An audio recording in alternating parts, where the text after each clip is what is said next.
Hey, Jordan, the webinar started. We are live to YouTube and you should be co-host.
Kara, can you resend an invite to Amber Sherrill, please?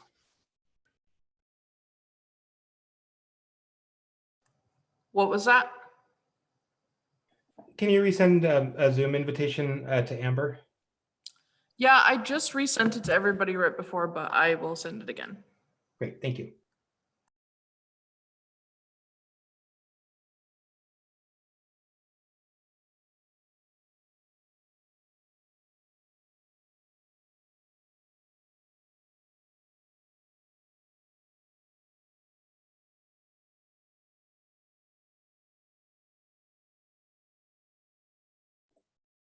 I'm going to have us wait and go ahead and get started a couple minutes after 2, just so that people have time to filter in.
Okay, I think we can go ahead and get started. So I'm going to call the Land Use and Planning Committee to order. As it has been for the last 6 months, this is a virtual meeting. You're able to join the Zoom webinar via the city agenda system. That is at ci.missoula.mt.us/webcasts. If you are within the Zoom meeting as a member of the public, you're welcome to provide comment by using the hand raise function within Zoom, or if you're joining us by phone, you can press *9 to indicate to me that you want to provide comment. And I guess we can go ahead and get started. Our first item is roll call. I'll note that Anderson is absent, Becerra is present, Contos is present, Harp is absent, Hess is present, Jones is present, Merritt is present, Ramos is absent, Cheryl is present, Vasika is present, Von Lossberg is present, and West is present. We have minutes from September 16th. Are there any changes to those? Okay, those will stand approved. And I'll note for the record that there are not any members of the public here right now for public comment. So we have one agenda item today, and that's just an update on the subdivision and townhome exemption development regulation review process that's been ongoing. As you all remember, we had Lavelle Means and Jessica Garrow from Design Workshop and Jessica's team here in May to give us an early overview of that project and to take feedback on from the committee in terms of what we'd like to see for regulatory reform.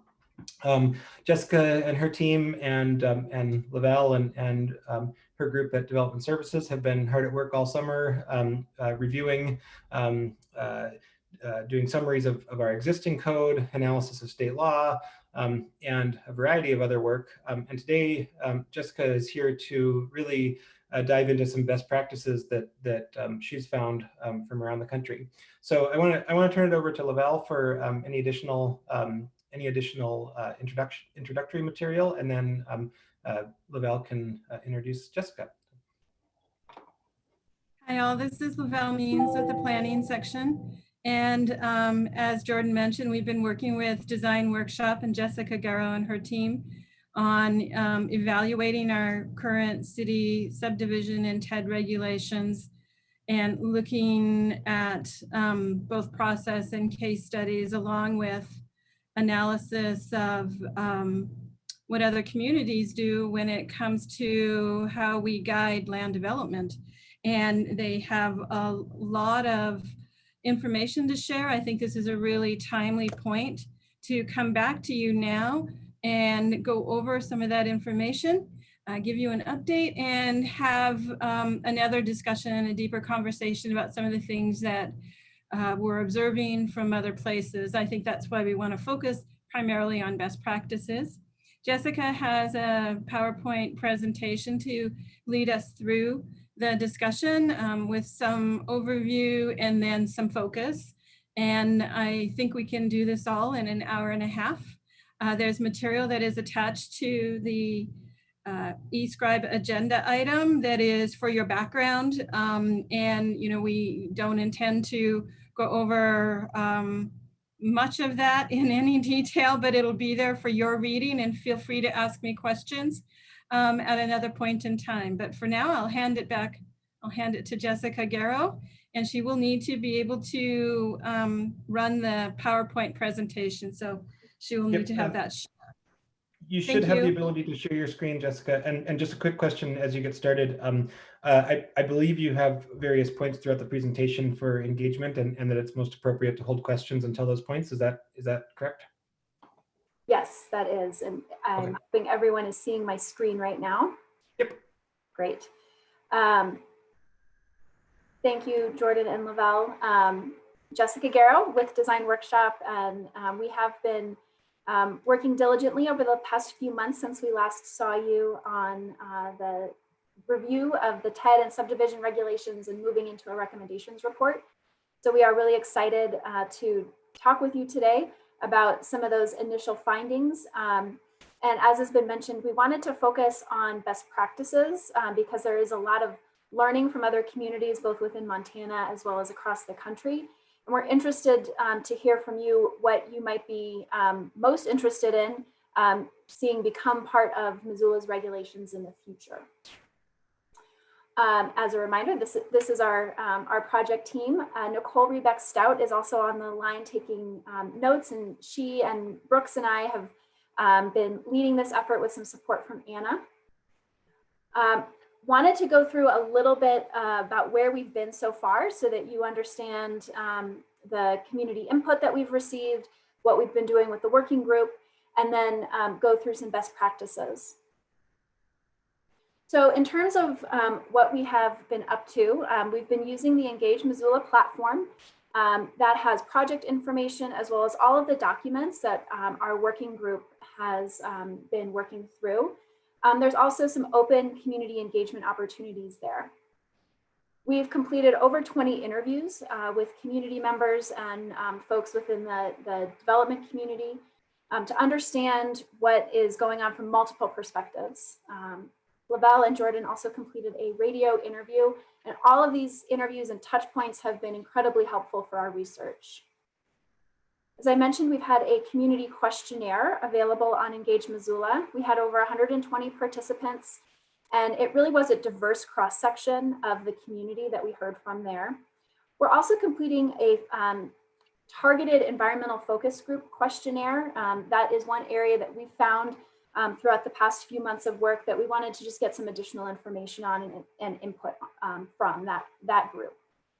So that is currently out and available for some comment.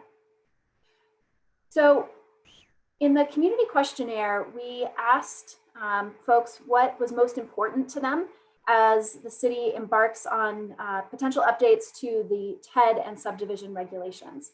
And I won't go through all of these, you can see the screen, but a couple of things really stood out.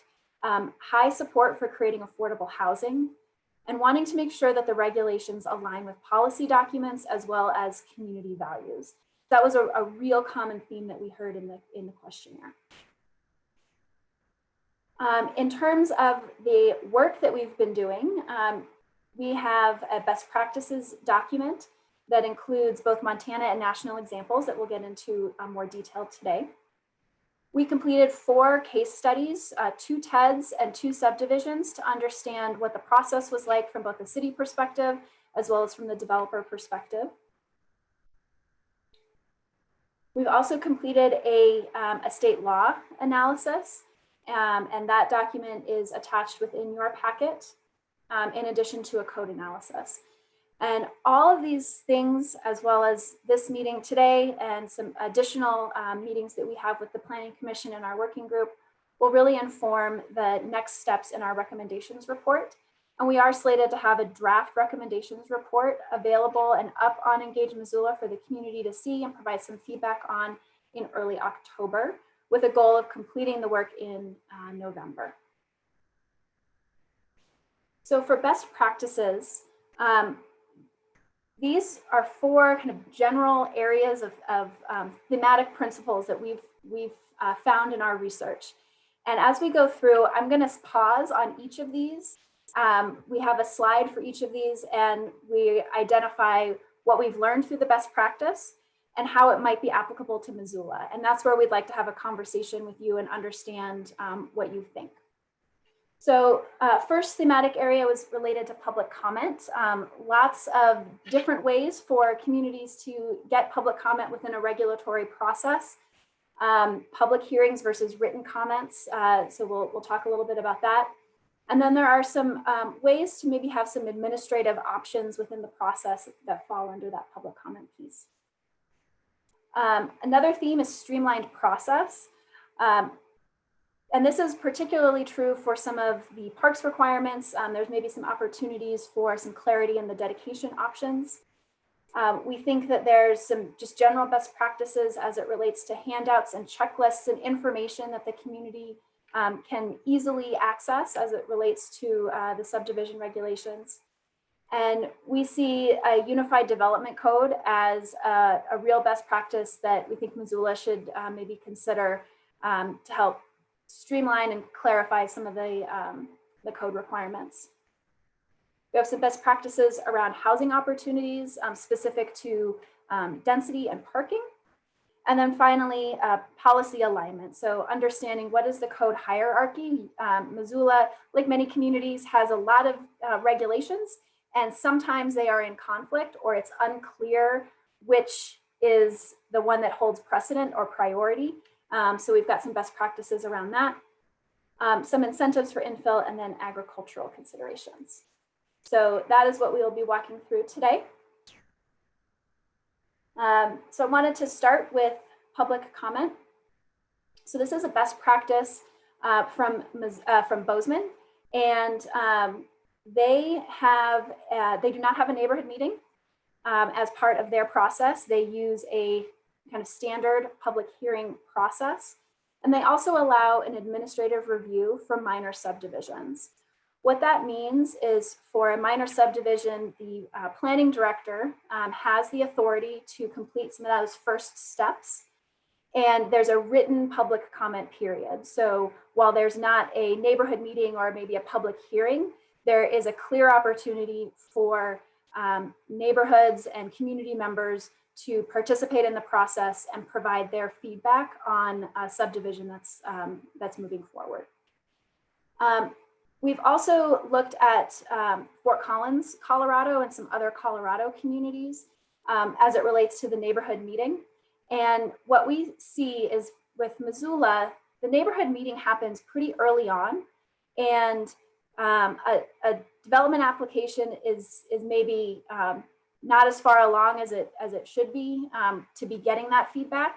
And other communities have the neighborhood meeting or opportunities for more one-on-one feedback to the developer a little bit later on in the process. And so that is something that we think Missoula might consider. So as a potential application for the city of Missoula, as opposed to where the neighborhood meeting is right now, that timing could be adjusted.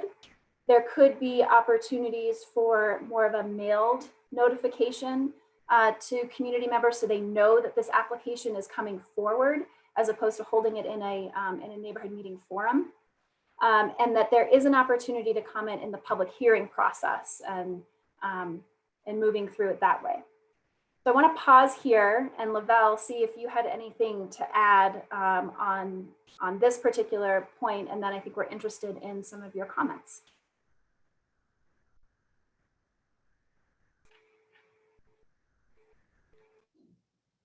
Great. I did. So, I was sorry. sorry. This is a place that I think is near and dear to a lot of people, and near and dear to the community. And what we're interested in is trying to find the right balance of, intentional opportunity to shape and engage in projects, and still also give that feedback back to a developing project, so that we all come away from a project with a sense that it is something that is contributing into the community. And part of the one of the ideas in this is really kind of goes back to the growth policy too, in terms of really emphasizing that is a key place in providing public comment on shaping your community. So that's, I think, how some communities may do a little less later in that public input, is because there's really that message early on in your vision, in your processes and your policies. That's a key point, and maybe one of the main points, I hesitate to say only, but one of the main points for feedback. So that's a bunch of stuff to think about, and yeah, we'd love to hear your comments. Okay, so I have a hand up. Julie Merritt first.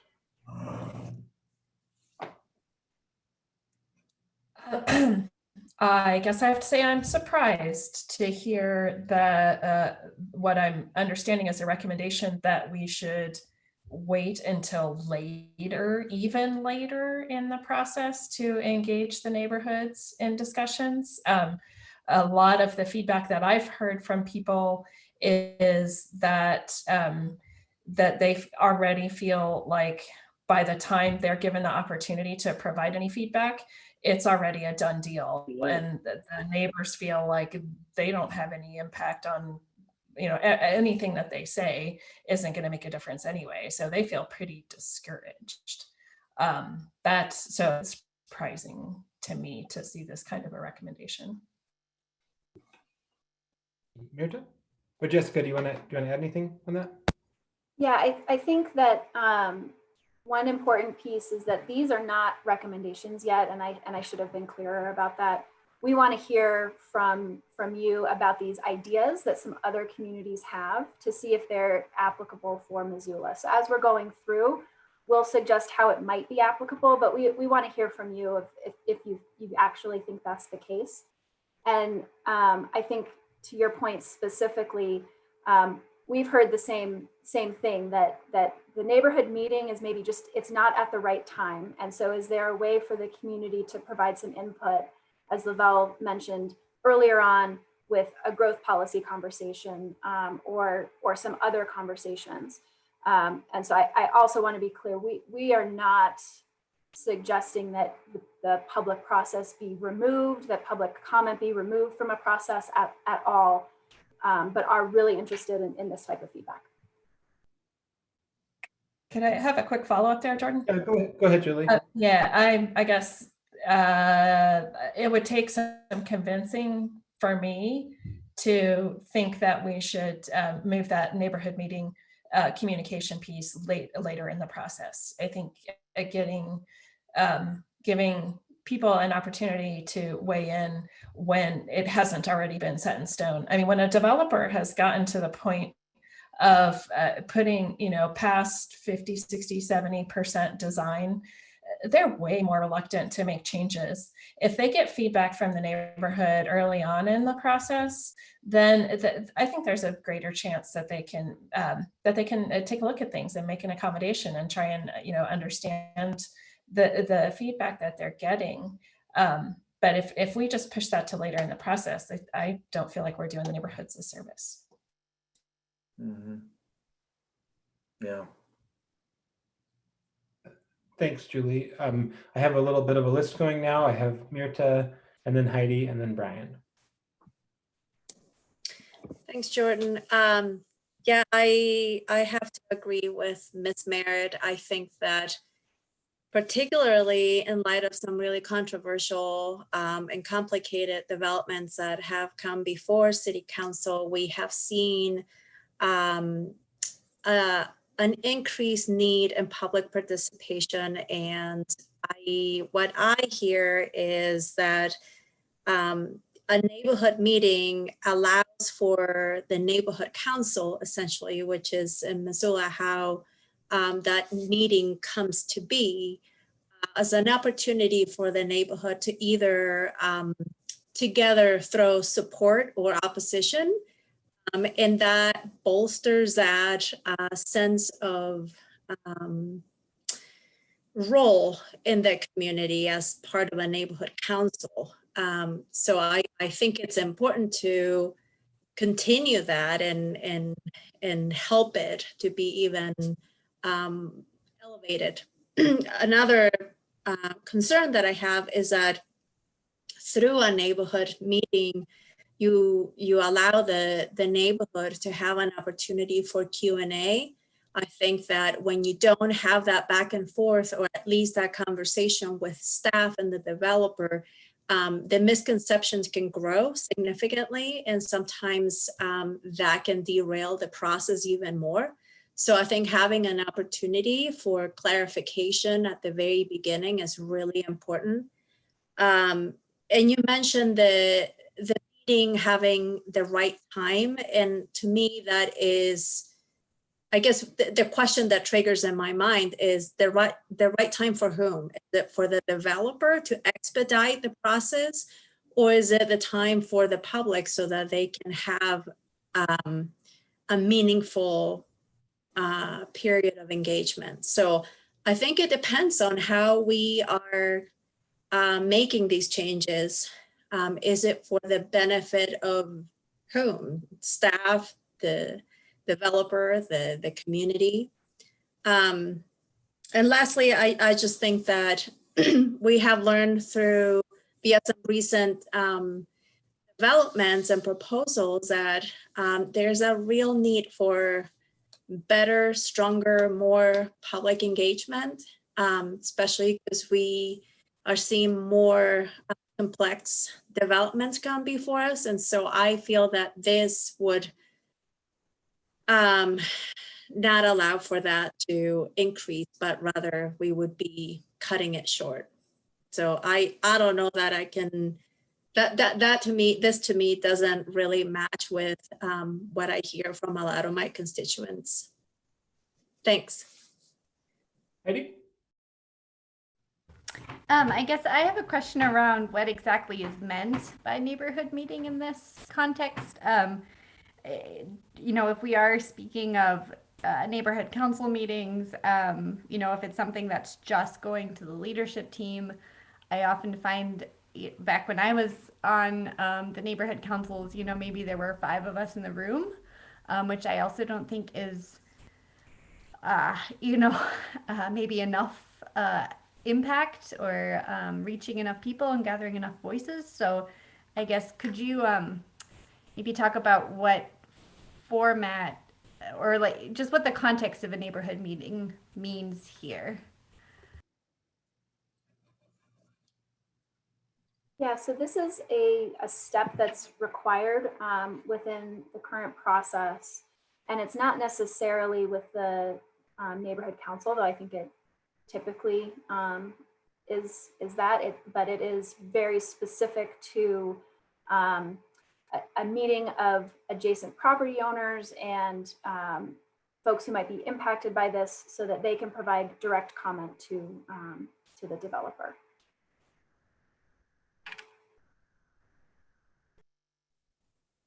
You know, one thing that I've thought a lot about with as we go through and review our notification portion of Title 20 is making notification, trying to understand why we notify. And I think sometimes we notify and have input in meetings to shape a process, and sometimes we notify because there's an entitled right to do something, and we feel like although neighbors in certain cases, you know, in more of an entitlement case, don't necessarily have the ability to shape an outcome, they do have a right to know. And I think it would be really important to determine what the function of the neighborhood meeting is. I think the intent of the neighborhood meeting is to provide feedback and be able to shape a process. But I think it would be really good for us to articulate exactly what we want to get out of a neighborhood meeting as well. And I'd be curious if that's, I'd be curious if you could speak to that, Jessica. Yeah, I think that is exactly right. If the intent of the neighborhood meeting is for community members in the neighborhood to influence the project, that needs to happen earlier in the process and have that kind of more direct one-on-one. If it is just a notification, then that's something that happens later.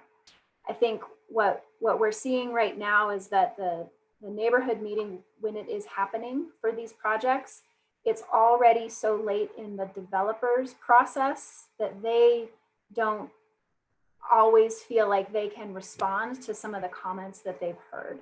And so it's kind of, what we're seeing is that it's kind of in the middle and it needs to shift earlier or later. And maybe there's kind of 2 touch points and they have different intentions.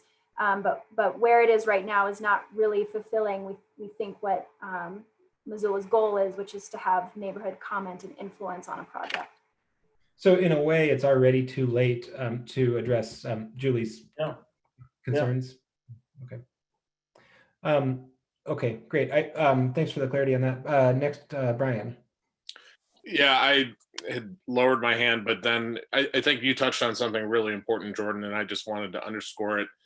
That understanding, you know, all of this is predicated on understanding what the type of input is. Is it, I mean, that distinction between notification for the sake of notification and communication is one thing. But if it is to, you know, gather input to influence a process or what have you, that's a different thing. And Jessica, I appreciated your comments. I think one thing in particular that you said is, you know, it may not be one meeting, frankly, that serves these purposes. When I think about many of the things that have come before council, there's a bit of a quandary in sometimes, an early meeting is really good, but there isn't enough detail that's been fleshed out if indeed people are, hoping to influence something, and there winds up being this dissatisfaction with they're not like, I don't know what to give feedback on because there's not enough detail. And then and it can be a bit of a catch-22. And I'm really sensitive to what Julie and Mirta are bringing up. By the same token, then if you do it too late, then it feels too late. And there's nothing worse than asking people, well, there might be things worse, but a really bad thing to do is to ask people for input about something and then convey in some fashion that their input is meaningless. And so, again, I'm not saying anything new. I guess the two things I would want to underscore is we really need to be clear around what Jordan's bringing up in terms of what is the feedback, what's the purpose of the communication and the participation. And then I think we should not get locked into thinking that that is all achievable via one touch point. Okay. I feel like we should move along. I know we have a lot to cover. Maybe Jessica, can you give us a sense on should we move along or can we dwell on this a little more? I think we can dwell on this a little more. We're slated to 3:30. And I think we really did want to spend a decent amount of time on the best practices. And there's really only 3 more slides within this, so it's okay to dwell. Okay, great. Well, with that said, there aren't any more hands up. Would anyone else like to provide any feedback on this portion? Heidi? I guess I have a general comment, and I don't know if it's super specific to this scenario, but I do think a lot of times the decision space is narrow on where public input can have impact. And I suppose an example would be the Cooley site on the Trinity project, where the number of units that's going to be built there, it has to be that number of units or else the 4% tax credit project doesn't pencil out. And really, the space that the public can inform is down to aesthetics of site layout maybe, and if they would prefer underground parking, but of course that's contingent on fundraising, and then you're really down to maybe some facade decisions. And I guess I agree with what's been said about just really being intentional about what that decision space is or the impact space, because the reality is, if somebody wants less units, that's not a realistic expectation because of the external constraints. And I don't know if that makes sense, but I think that a lot of times there's a frustration between, what the decision space is and what people are asking for. And if that is past each other, then there's just angry people. And I don't think that's productive. Thanks. Mirta and then John. Just wondering if you have or will you hear from the neighborhoods office to see what they normally hear from different neighborhoods as to what they would like to see in terms of meetings or ways to participate?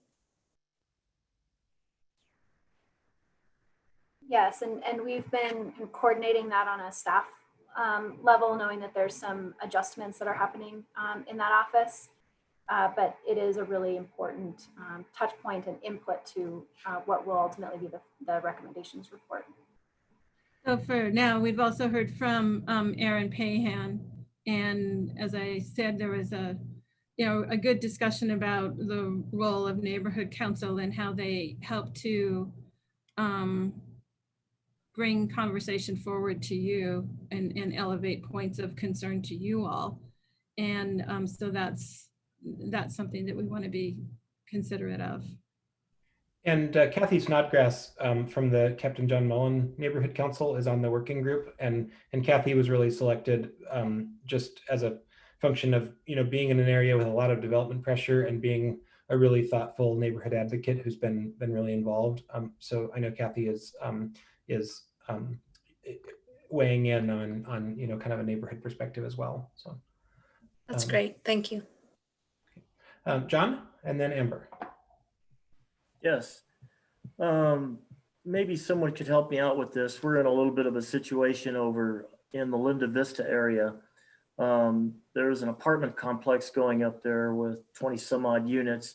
The neighbors are not wanting that at all. Whether they have a meeting or not, it's zoned, and it was zoned back in the, I believe, 1997, and then something else in 07. And people buying homes in that area had no idea what the zoning was. How does all that work? They're stuck. Yeah, so one of the things that I think we have seen as we've read through growth policy and code and looking at best practices is that there may be an opportunity to place some more focus on conversations around the next growth policy update, and then pretty quickly follow that with some zone district amendments or rezoning to fully implement the growth policy through zoning. That is one area where I think this project and zoning really could coincide, as opposed to having these conversations on an individual case-by-case basis, that it's a larger community conversation about what density is most appropriate in different neighborhoods. And I would just say that one of the, we're focusing here a lot on neighborhood meeting, but it's really kind of a comprehensive approach of needing to talk about education and talk about, brochures, flyers, FAQs. There's a lot of other tools in our toolbox that we're going to probably uncover in the best practices here or in other components of this recommendation report that go hand in hand. So that is another way that I think it can help community members already in a living situation in their existing zoning, whether there's development happening around them or not. John, do you have a follow-up or anything? No, that's fine. Thank you. Okay. Yep, thanks. Next, Amber.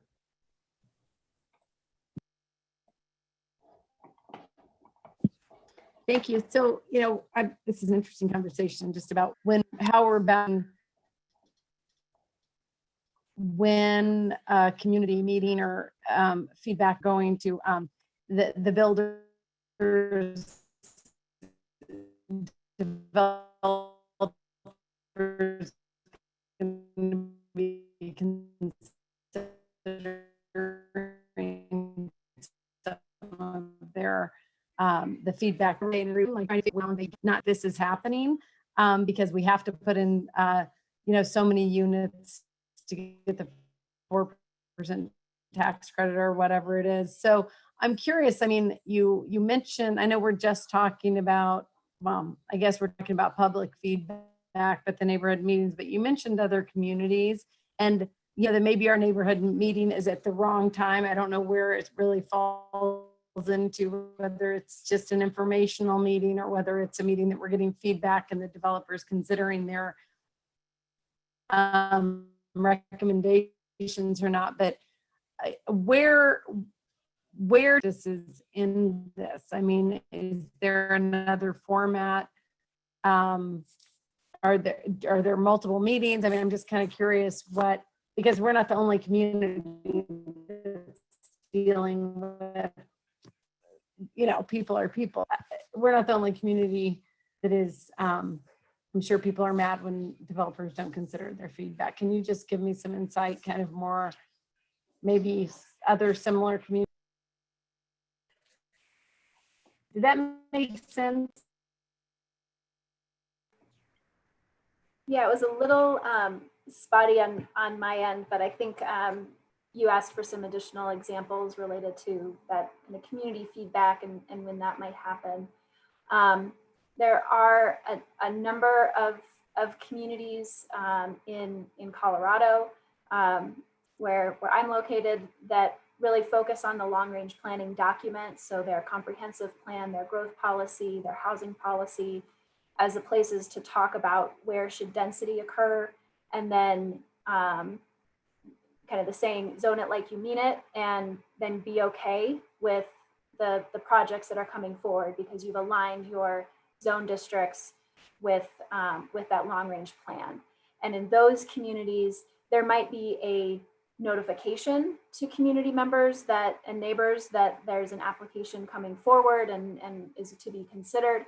But the communication is really as part of public hearings, more so than a specific neighborhood meeting.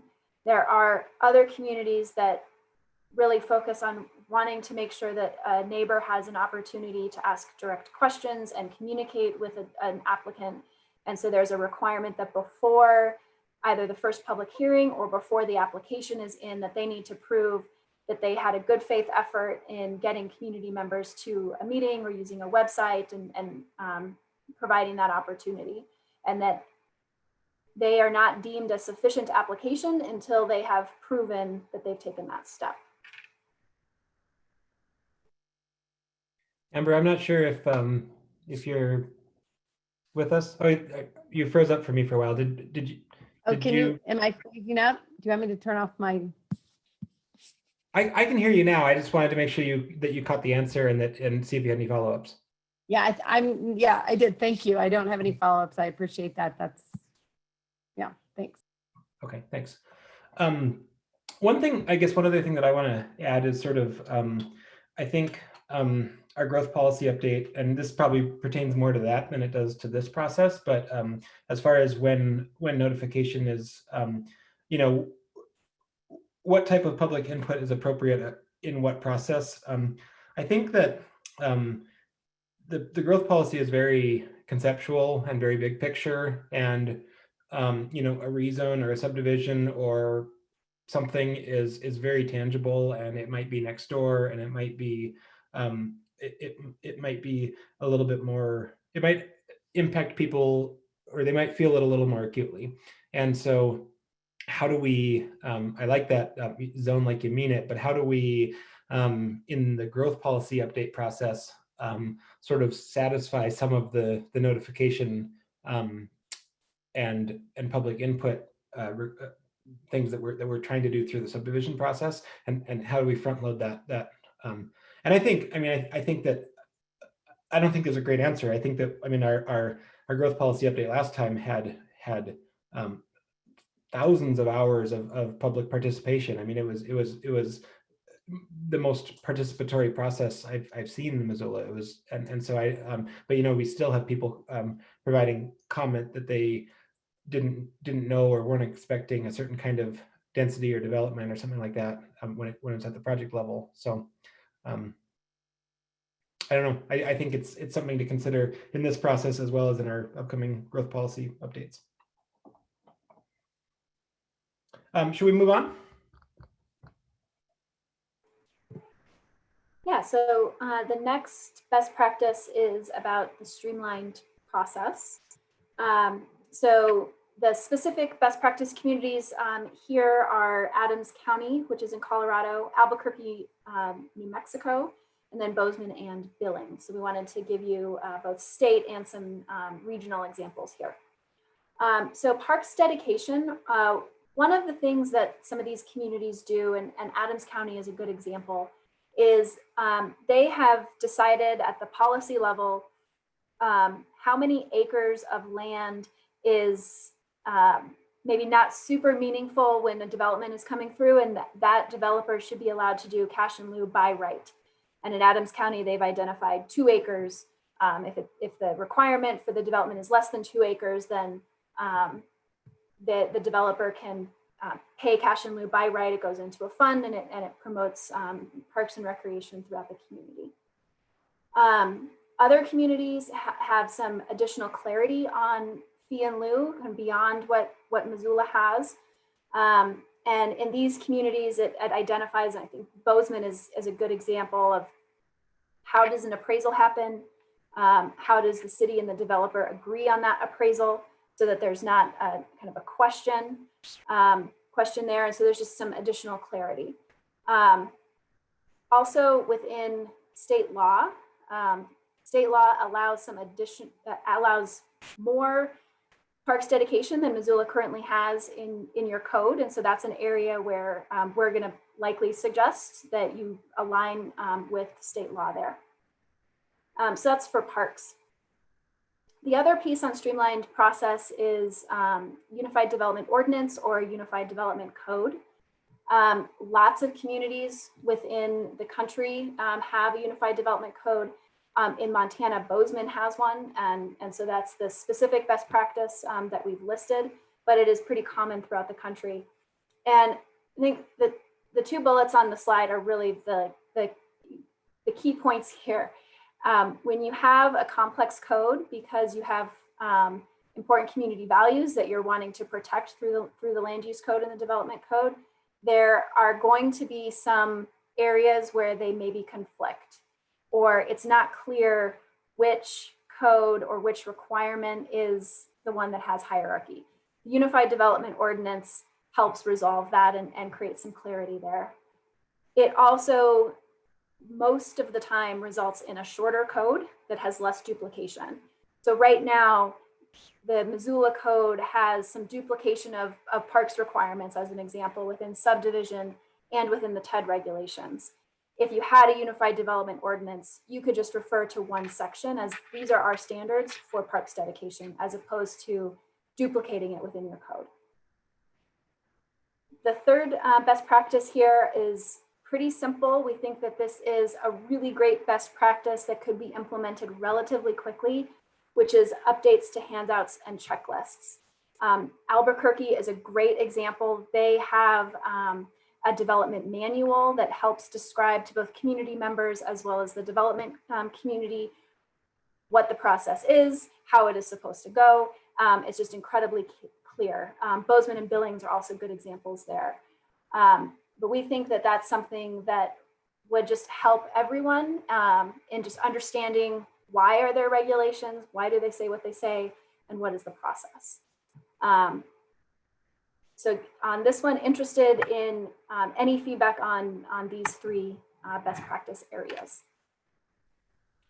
Julie. Yeah, these I see a little more agreement about, so thank you.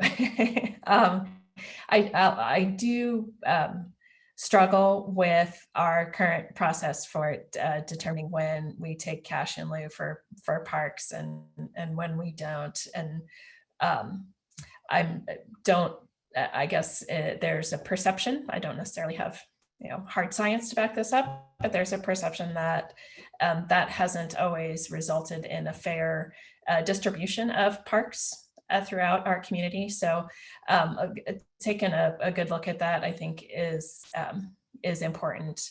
I also greatly appreciate what you just said, Jessica, about the city and the developers coming to an agreement as early as possible in the process for what the value of that parkland is going to be. A couple of times when that discussion has come at the very end of the process, it has caused things to get held up when agreement isn't reached in a timely manner. So that I think is also very important, and I'm glad that's brought up here. Thanks, Julie. Anyone else?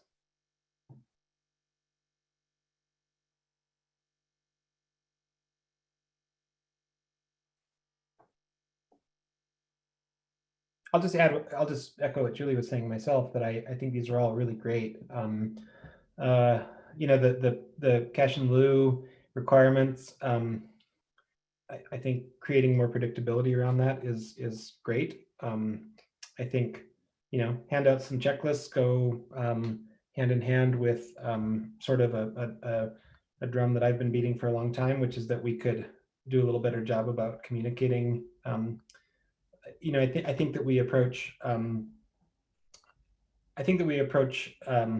some communications tasks from a sort of a lean, resource scarcity standpoint, where we should be putting more effort and energy into communicating things like process. So I think that would be, help make things clear for development community as well as, the broader community, neighbors and community members. So I like that. And UDO has been, thanks to Mary McRae's education that she's provided me, I remain excited about exploring UDO. Anyone else?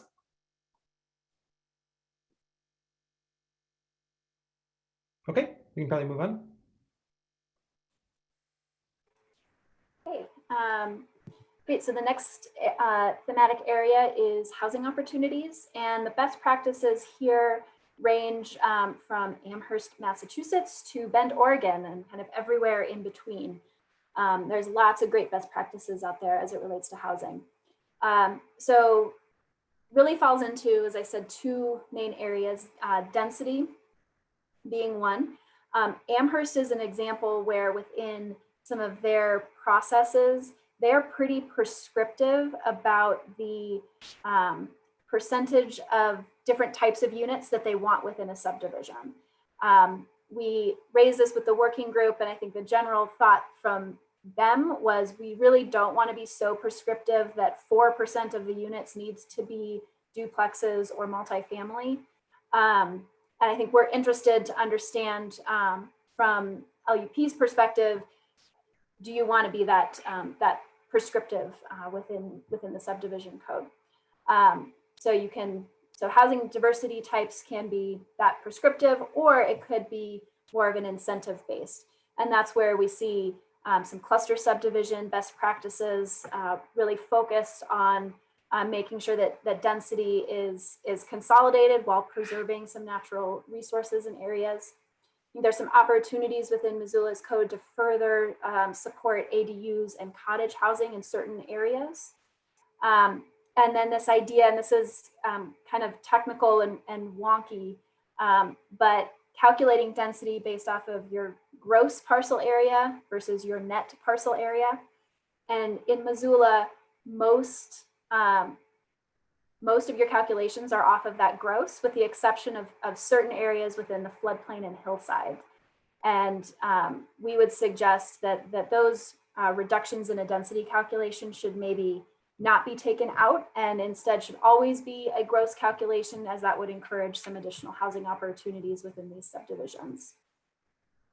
From a parking perspective, we know that Missoula is pretty progressive when it comes to your parking requirements, but there could be areas where you expand that into other areas that might have good transit service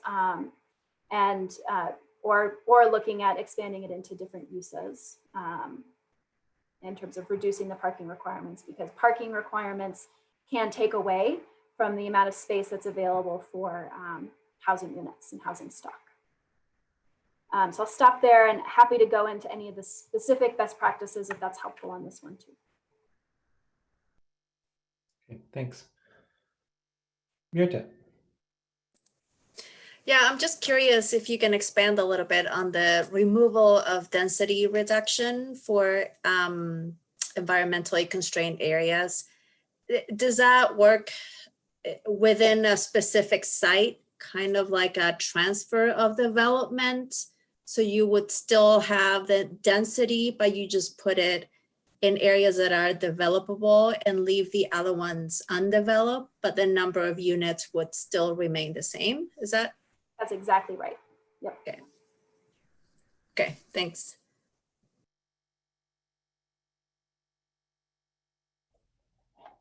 Anyone else?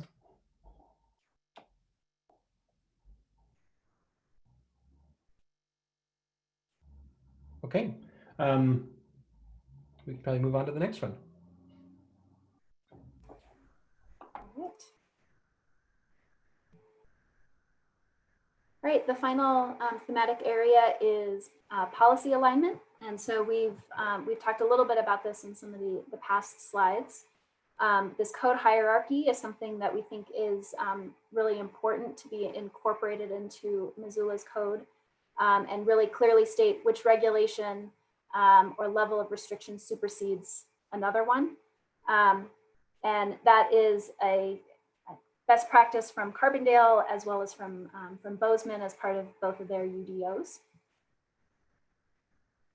We have some infill incentives, and this is an example again from Carbondale, Colorado, where as part of their land use process, they allow alternative compliance for a few specific items if it's going to help improve or increase density and housing within a project. So they've outlined some pretty clear criteria of when alternative compliance can be granted.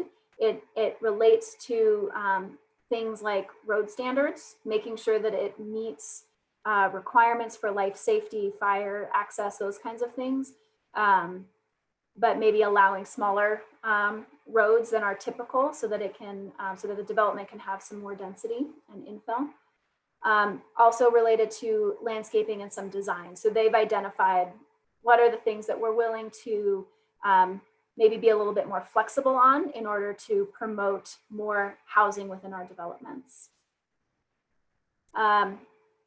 Agricultural lands, this is one that we think is particularly important for Missoula. You've got a lot of good agricultural soils, and it's important that be recognized within the development process. So we found some best practices that really focus on agritourism. This is an example from Georgia, where they have provided some flexibility within a cluster development process, and there are working farms that are part of a subdivision. People can go there and learn about farming, have the history of the area, and it creates a revenue stream for other parts of the development. So they've really been successful there. And then again, cluster development, we think that there's maybe some ways to incorporate policy statements as it relates to agriculture and other things in the cluster development process, so that you're preserving the right lands while allowing the development.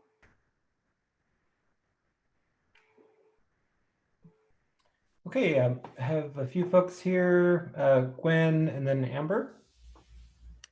Great, thanks.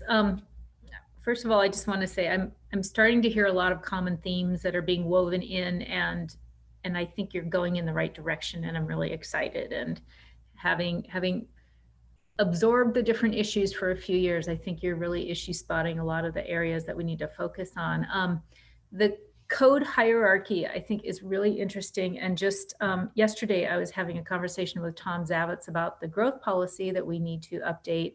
And I was saying, I didn't say it very articulately, but I was saying, I feel like we need something at the beginning of the growth policy that really spells out how it can be used, how to analyze it in terms of applying it to projects, because we have a great growth policy and people are using it, but I think they're misapplying it a lot of times and not understanding it as a tool. And so the code hierarchy, this idea of having some clear communication that kind of goes towards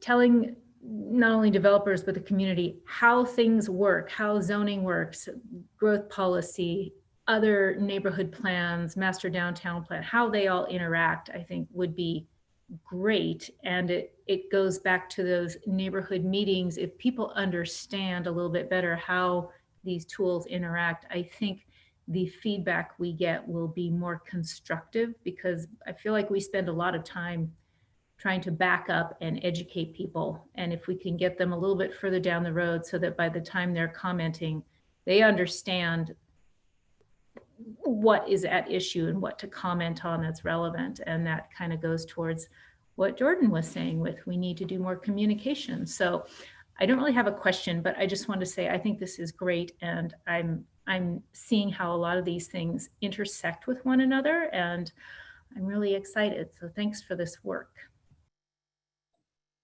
Thanks, Gwen. Amber and then Heidi. I'm going to turn my video off so maybe you can hear me a little better while I ask my question. So I appreciate Ms. Jones' comments. Those are how they all interact together. As a newer person on council, I think that, you know, trying to figure that out as a counselor is can be challenging. So, but my question is really more around consider the bullet point of consider flexibility and requirements to encourage affordable housing.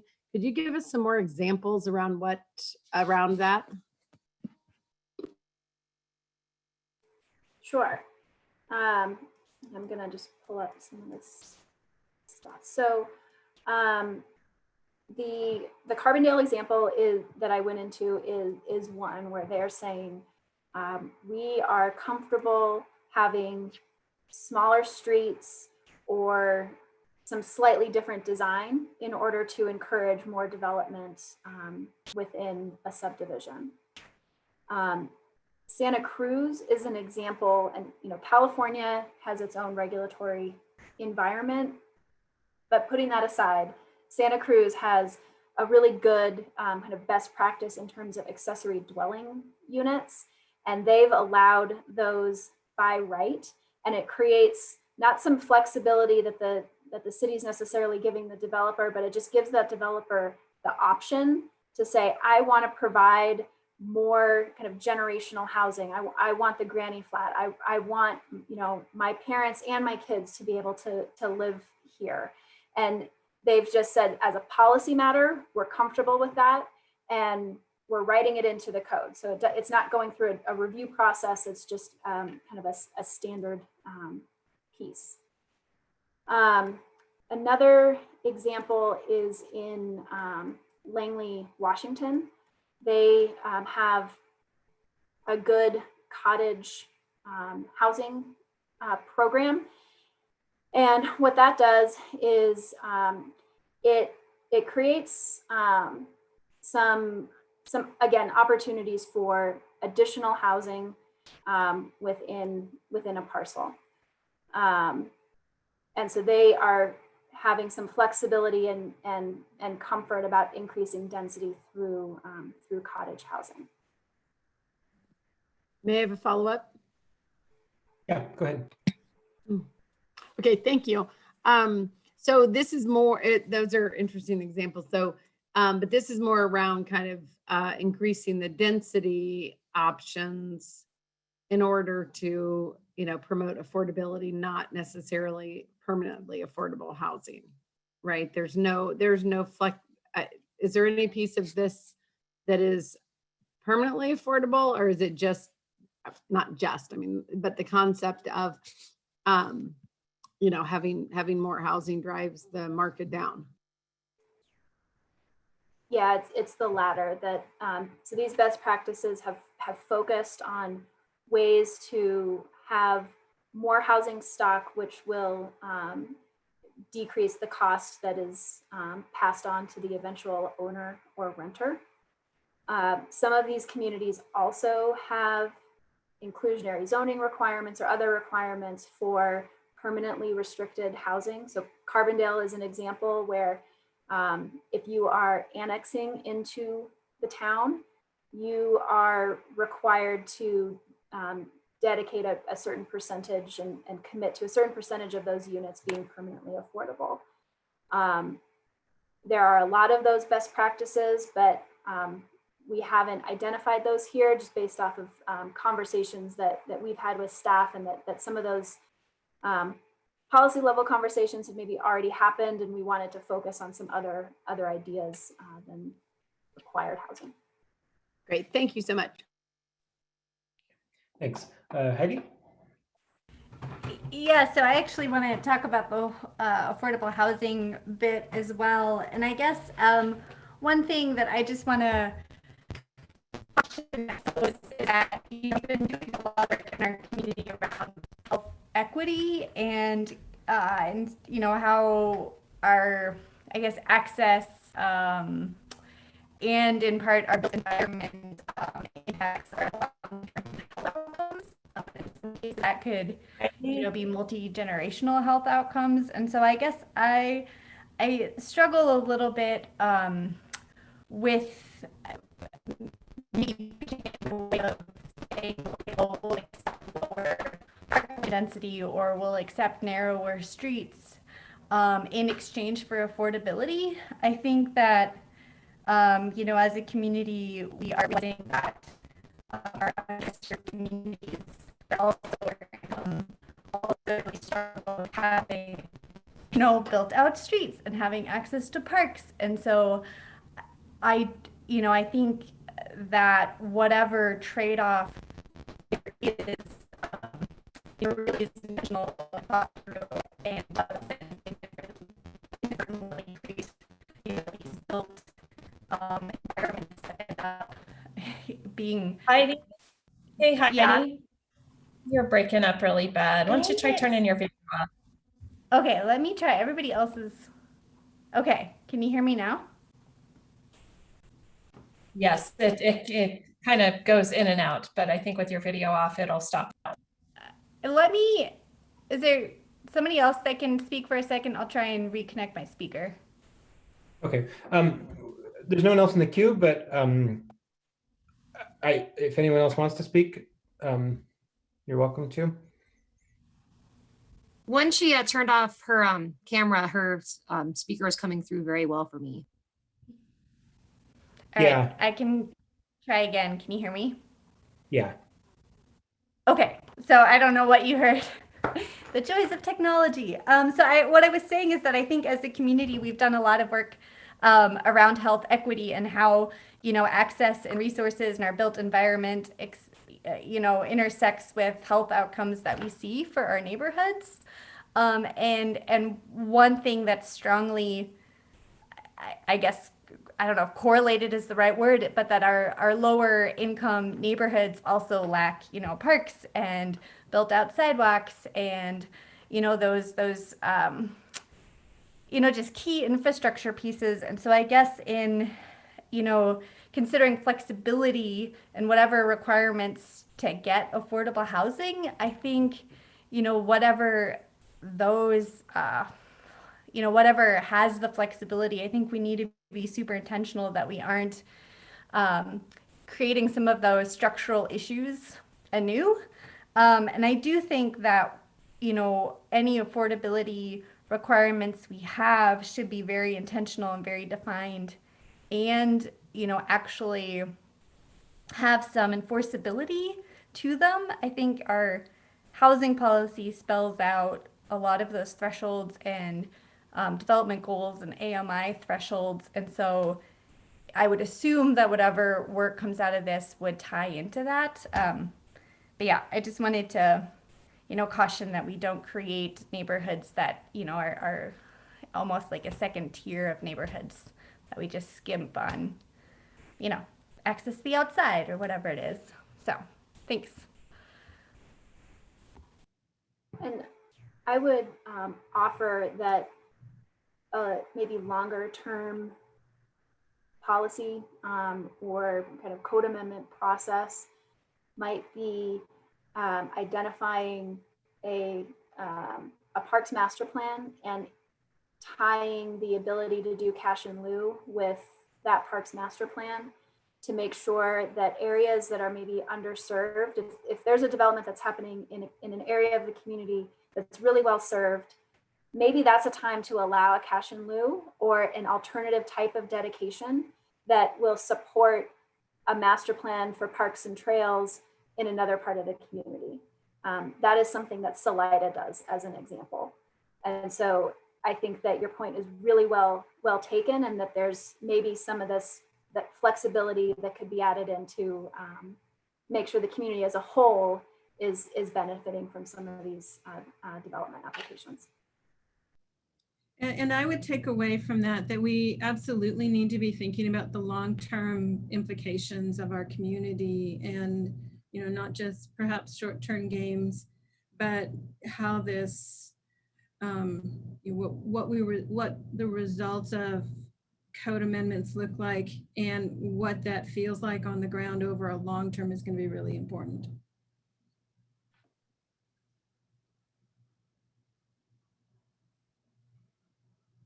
All right, anything else on the policy alignment?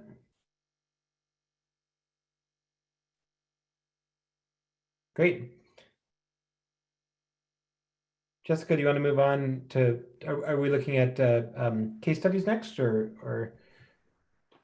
Yeah, what I was planning on doing is just doing a real high level overview of the case studies. Again, this is just some lessons learned. And then maybe we can talk through some state law. Great, sounds good. Okay. And just so everyone knows, we have we're done at 3:30 and we have a hard stop then. So just so folks are aware. Go ahead and take it away. Great. So we did a deep dive on 4 case studies, Cowboy Flats, Orchard Home Estates. Those were our subdivision case studies, and Hellgate Gardens and Marshall Street Townhomes were our TED case studies. And we were pretty careful about which case studies we picked and why. We wanted to make sure that there was some kind of differentiation between these and some ways to identify any common themes. So we talked with both the developers as well as the city, and we did interviews, meeting records, and we have the summary documents that were included in your packet. So we'd say as kind of common lessons learned, there were a lot of lessons learned as it relates to the process, and an interest in more concurrent reviews, some questions about when is code being interpreted versus what does the code actually say. From a developer perspective, there were some comments that the process required by state law and as it's been implemented in Missoula requires them to be more detailed and move through some development plans more quickly than they're maybe ready to or want to. And so they are having a pretty significant upfront cost. Getting back to that neighborhood meeting, they have a lot of upfront costs just to get to that point. And so they're maybe reluctant to make some changes with where that meeting is right now.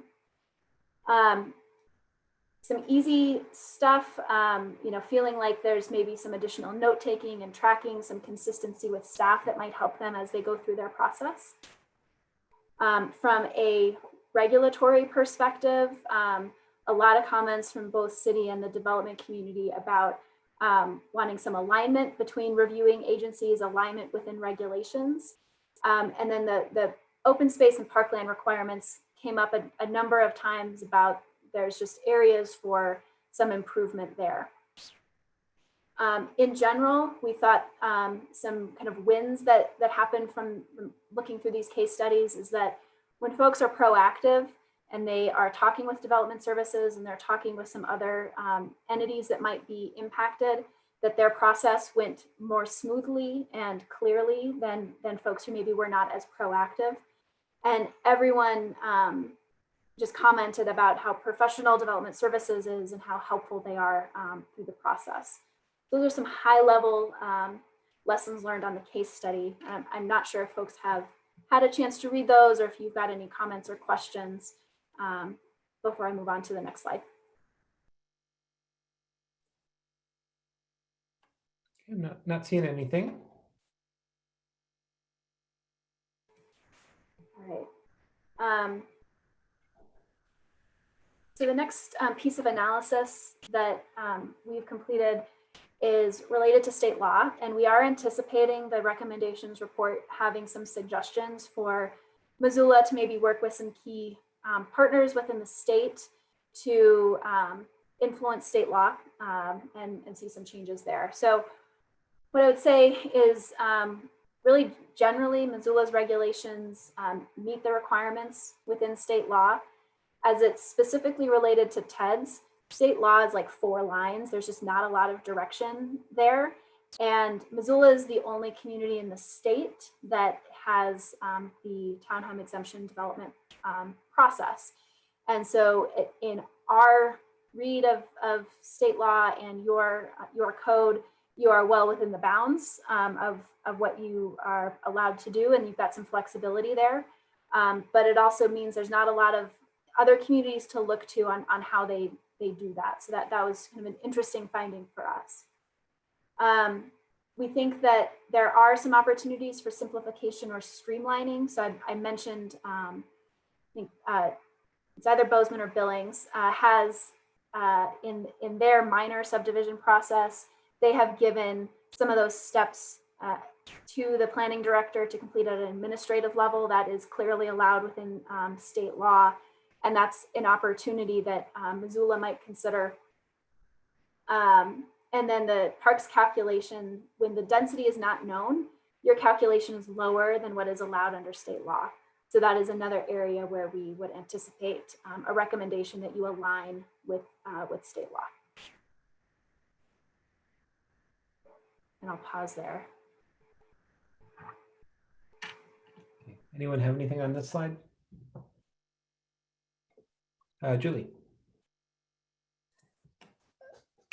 Can you explain just a little bit more for my edification, I guess, of when you say the parks calculations, when density is not known, are lower than the state allowance? Yeah. Could you just elaborate on that a little bit? Sure. So, you know, like most state laws, it is like wonky and in the weeds. There are specific percentages. When you know the density of a subdivision project, the state law outlines specific percentages of land that need to be dedicated, and that's been codified in Missoula's code. There's also a provision in state law that says when you do not know what the density is ultimately going to be, for whatever reason, that your dedication is 0.3 acres per unit, and Missoula's is 0.2. So you're leaving parks land on the table right now, just under what state law says. When we've looked at other Montana communities, most of them have aligned with state law to have that 0.3 as opposed to what Missoula has of the 0.2.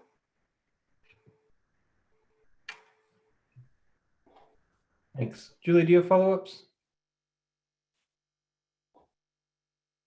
I guess I'm trying to imagine a situation where we're this far into an application process and we don't know what the density is going to be. If I can shout, it's when it gets used in developments that have multi-dwelling opportunities on the site, and you're not really showing the multi-dwelling. So then you use the zoning capacity and you use the this general calculation. Okay, it gets used for the multi-dwelling type of places where you're not really seeing the individual unit, single dwelling or 2-unit kind of building types and that net density otherwise. And just as a clarification, excuse me, it's 0.02 that we have in our code, and it's 0.03 in the state law. It may not exceed 0.03. Thanks, Lavelle. Yeah. That'd have been a lot of parkland. All right, Brian. Thanks. Jessica, I'm wondering if you've got any input or I think we have some pet discipline going on in the background, sorry. Any input or comments around, so you mentioned, I think, and I've heard this before, it's come up several times, I think we're the only community in Montana using the TED regulations. Is there a cost in your opinion? What I'm trying to get at is, it seems like having both is very well intended, and it has met, I think, needs and resulted in good projects. But there also is, I'm not sure framing it as a cost is the best way to do it. Having those alternative pathways, I think, has also had some costs associated with it. And I'm not talking about dollar costs. It's more sort of you know, process, I don't know, confusion or process shopping, perhaps. I'm not sure I'm not sure how to articulate a question, but I guess any thoughts you have around having multiple processes like this? Yeah, and I think we saw in some of the case studies, you know, coming in as a TED and trying to fit within a TED and then moving to a subdivision, and that caused some kind of problem within one of those case studies. Frankly, this is an area where I think Missoula is on the cutting edge. TEDs are a way to encourage additional housing stock and a different type of housing stock. And the latest regulations created some differences within different geographies. So it's an infill versus a greenfield, which I think is a general good best practice. But I do think there's some confusion on what the regulations say from just from a public perspective and how they're different from subdivision. And this is an area where I mean, my recommendation would not be to give up on the TED, but to really work through handouts, flowcharts. What are the triggers for being allowed to do a TED versus requiring a subdivision, and being really clear about that as the first step. And then, you know, I said it a couple of times, but longer term moving to the UDO, where I think you can just be clearer in how the regulations are codified.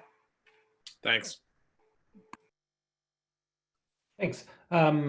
Next, I have Heidi. So I guess I have one question around what kind of the definition around greenfield is, like what would be considered a greenfield development versus infill. I think we have a couple of, you know, occasionally we run into giant lots of land that are in the city but are undeveloped, and kind of what that cutoff is to be defined as greenfield development. So right now within TED, it's based off of your zoning.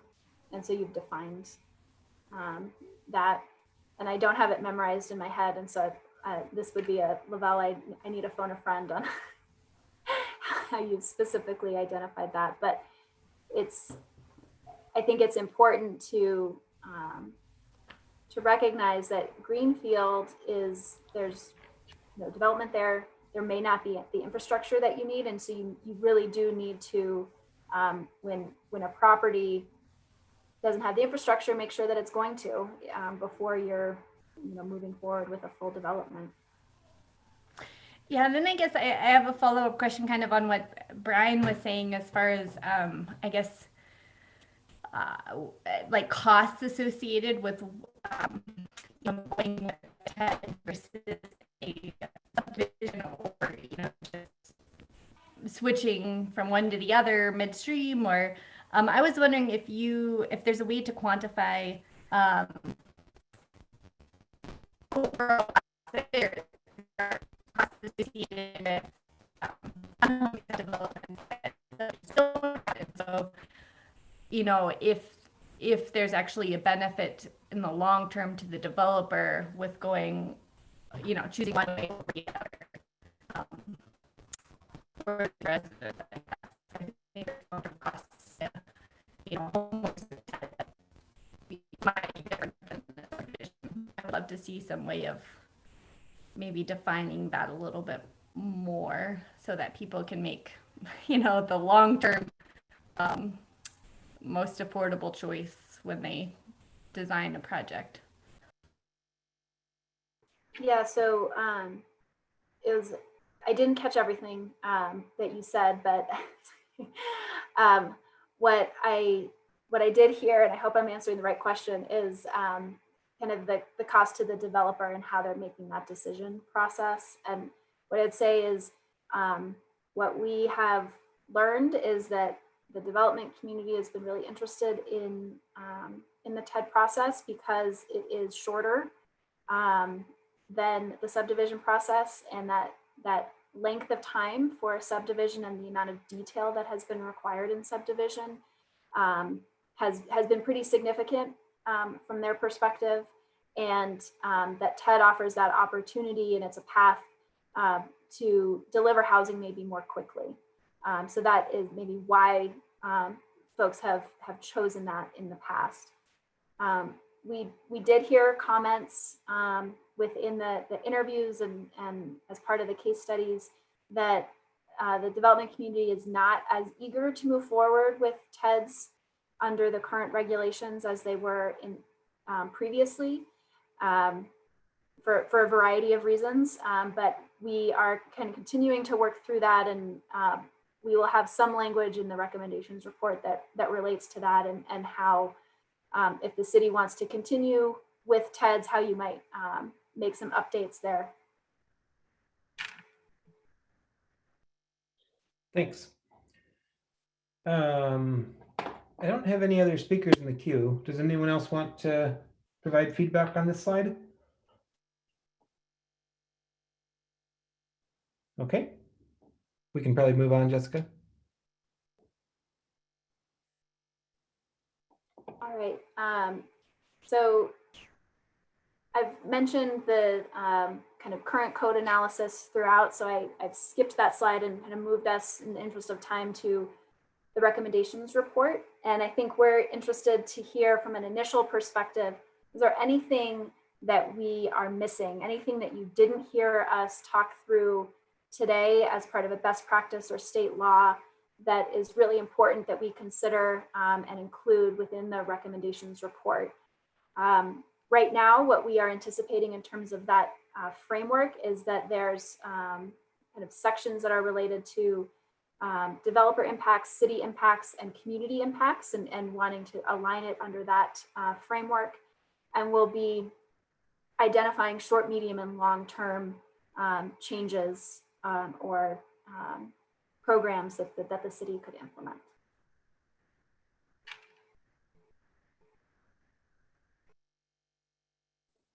Okay. Any feedback on this? Okay, I'm not seeing any.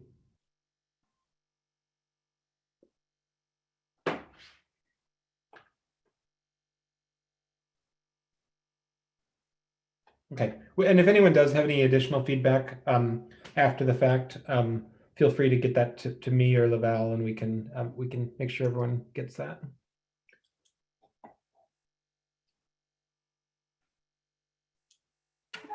So the only other piece is that we are anticipating a draft document that would be available for community comment in early October. And then we anticipate meeting again with you in November with a final document. And we'll have some meetings with Planning Commission and Working Group between now and then. And the only thing that I would add is that this project has really been incredibly fun. And you have a great staff and a wonderful community. We've really enjoyed working with the working group and staff. A little bit sad to be nearing the ending point here, but hopefully the work is helpful for the city as you move forward. And we're sorry that you didn't get to visit our beautiful community in person during this process. Someday. You've been here before, though. Yes, yeah. Yeah.